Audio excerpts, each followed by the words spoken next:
we shall see. It seems to me that there should, in future, become a penalty for spamming because all series long, these Hartford Whalers and a few of the Scorched have been spamming as soon as a whistle gets blown.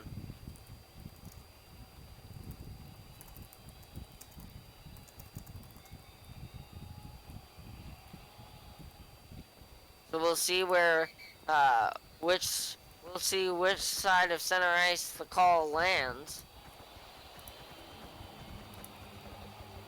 He's actually going to end up just calling it out of play, so there will not be a penalty. And now Rojo versus Berto in the face-off circle. That missed both players. Berto capitalizing on it first and gets through center ice. Far side, it's played here by Berto. Rojo can't get it through Jets. And now Berto on it again. Rojo played through blue line. And now turned back over to Berto. Bird gets it in. And now Rojo getting a stick on it.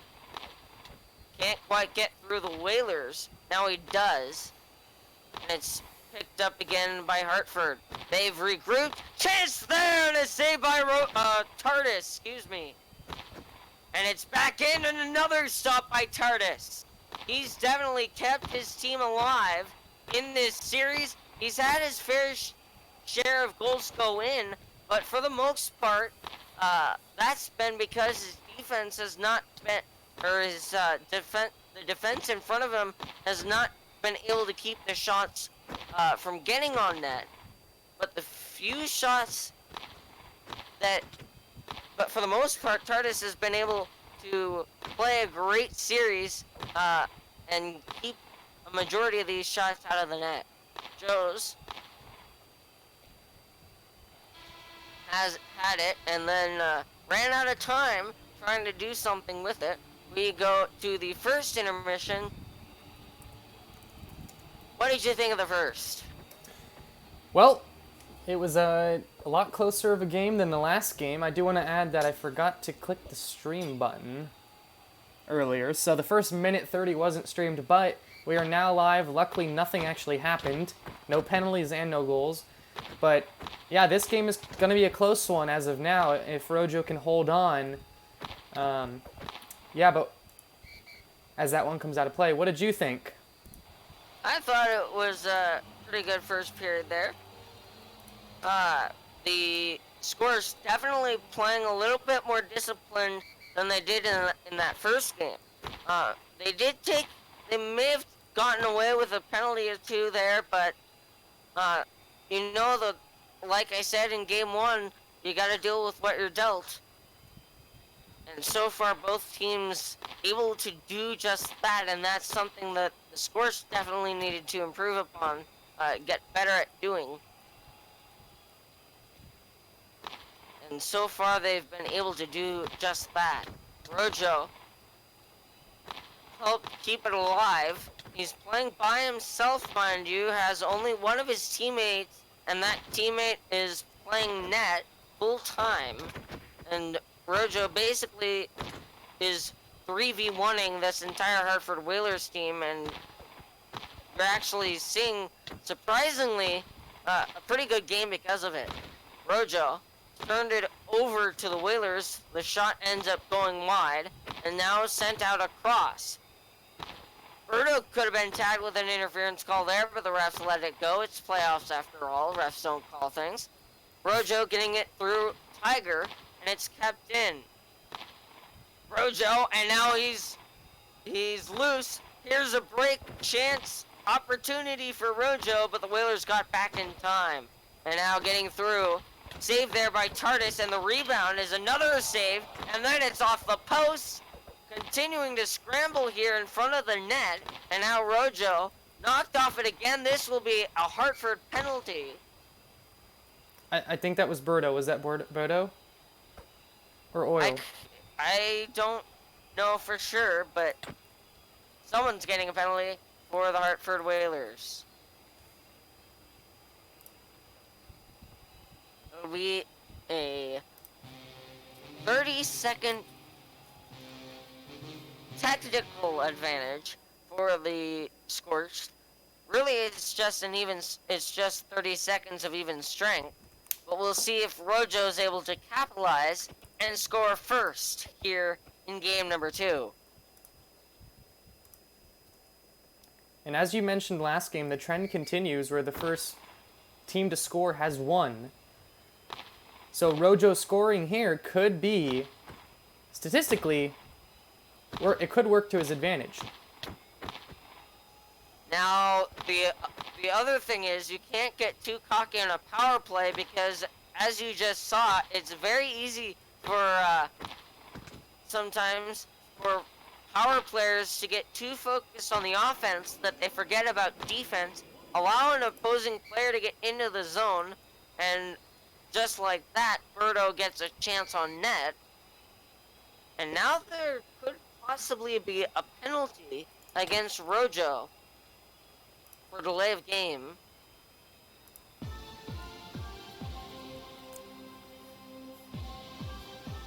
So we're going to back to even strength, technically speaking. And so now TARDIS faces 2 Hartford Whalers who are very hungry for that first goal. We'll see if that ends up happening. If they score first, this could be the end of the Shenandoah Scorched, and a save there by TARDIS. 24 seconds. All TARDIS has to do is hold off 3 hungry Whalers.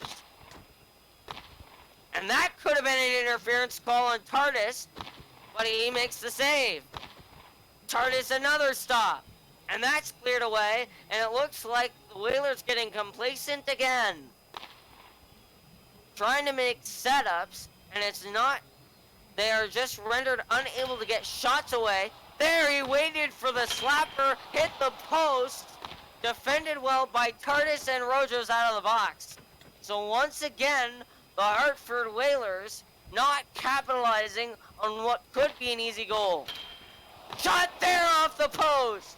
And Rojo getting there first, tried to be taken out of it by Tiger, kept alive by Bird.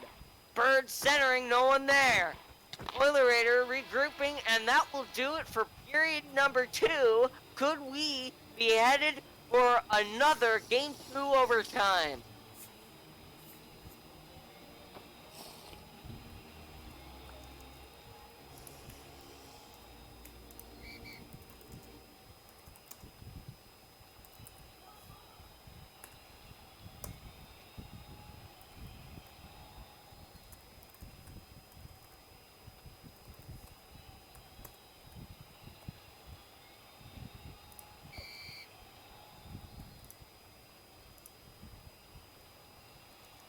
Rojo and Birdo.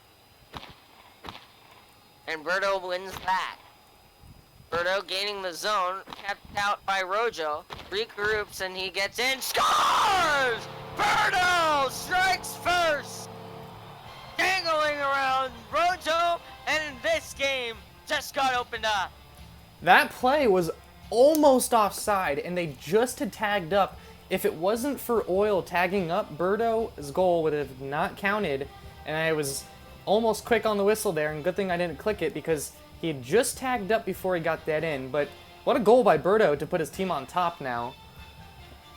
Surprised by the non-challenge from the Scorched. But I guess once the face-off text appears that says face-off in 3, then that really should be the limit or the last point at which a team can challenge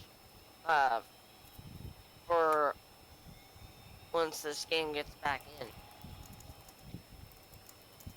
There doesn't seem to be a challenge from the Scorched.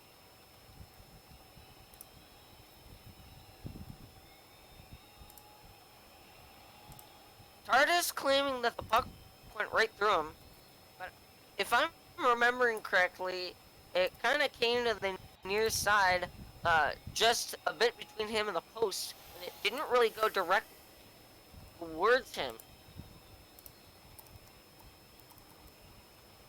Found its way into the back of the net. Yeah, that went to the side of him. So 2:52 to go, third period, and the Scorched trailed by 1. If the trend continues, the Hartford Whalers will have punched their ticket to the final round. Hit on Rojo there at the end of that face-off, no cross-checking penalty, wink wink nudge nudge, and now puck's played behind the net here. Oilerator could have been called an interference, and this is definitely going to be a penalty against Rojo, and now he straight up attacks Oilerator, who's not even fighting back.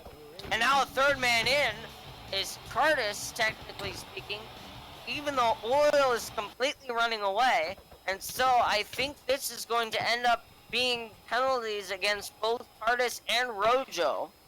And that might have just been the end of their championship hope. Whoops.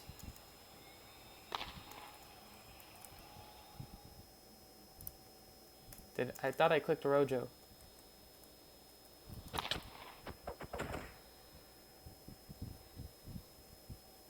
And now Rojo's going to be running away. That could get him a delayed game penalty tacked on. Don't think it will, though. Instigator plus the fighting major. So a total of 90 seconds at this point for Rojo. And the other question is, will there be supplementary action to Tardis, who's cowering behind the net like a coward?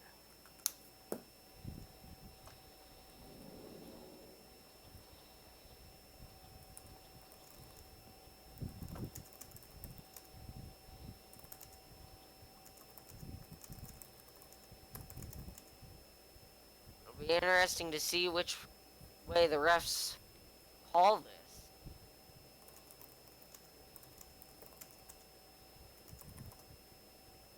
It's a 1-0 lead for Hartford.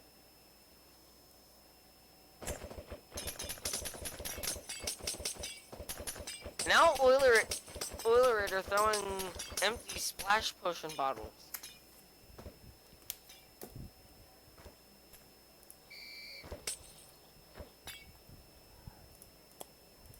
The Whalers won a 3v0, but that's not really that fair.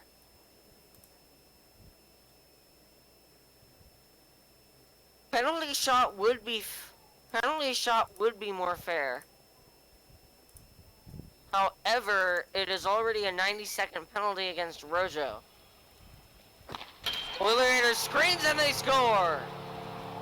Tardis wasn't even shifting, and Tardis leaves out of a rage quit. This is going to be a Hartford Whalers win.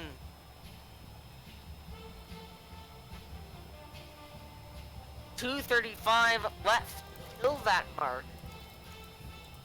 And now Rojo's going to end up leaving this game, and I think he will end up with a forfeit win for the Hartford Whalers. This series is over, and the Hartford Whalers have a chance to repeat. Congratulations to Oilerator, Joes, Jets, Birdo, and Tiger for becoming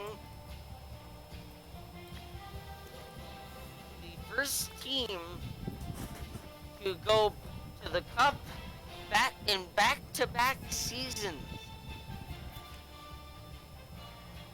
And You now they hate have you a hate to chance see it. become- You hate to see it, but unfortunately, Rojo and Tortoise not happy with their own performance, blaming it on the game and the refs, and it's not just going to work. It's not going to work on their favor.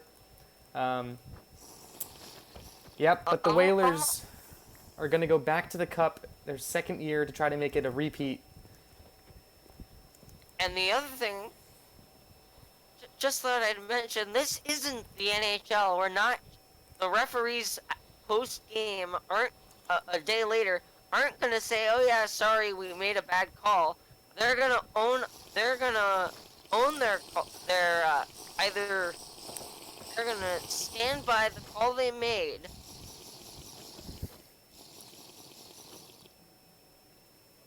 and what the call is on the ice is what you've got to deal with. Yep. So the Whalers obviously happy, and now Indy Lukes and the Indy Racers are going to be facing the Whalers tomorrow Best of 5. Let's check the time. Now it's still a little bit tentative, as I think both teams might have wanted to reschedule it, but tentatively it's going to be played at 4 p.m. Pacific Time, 7 Eastern. Which is also 6 p.m. Central, 5 p.m. Mountain, for those of you who live in other time zones and are too translate Pacific. Too lazy to do it, but there you go. Thank you, DNP. I'm now updating the Indy Racers are going to be on the road. Now the Whalers, who placed in 3rd place, are going to have home ice advantage. So, interesting there. Interesting turn of events. It very much is. Honestly, I think it legitimately was a huge factor that played into the Whalers getting home ice advantage in the finals. Not having home ice in the first round definitely had to do with a little-known team such as the Hollywood Hatricks taking them down, not one but at least 2 times, maybe 3, during their regular season series. And if those two had met in the finals, I think that the Hollywood Hatricks would be definitely having a better shot. And oh, by the way, if Linshear had also not had such a big, so big of a lag spike during that game earlier today, the Hollywood Hatricks might have a fair shot at beating the Hartford Whalers. But it's just the way that the matchups in these playoffs have played out, be it lag or what have you, and it's kind of been a bit of a theme in this playoff season, as well as the NHL's playoff season, that you have to deal with what you're given.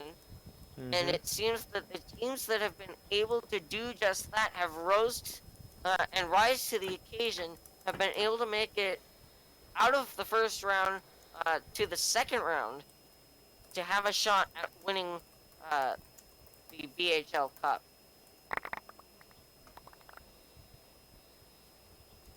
Yep, you're right, and it's going to be an interesting one. Is the Racers, when they have their players, they're brilliant. When they don't, they are not. And the Whalers, same thing. When they have their players, they're incredible.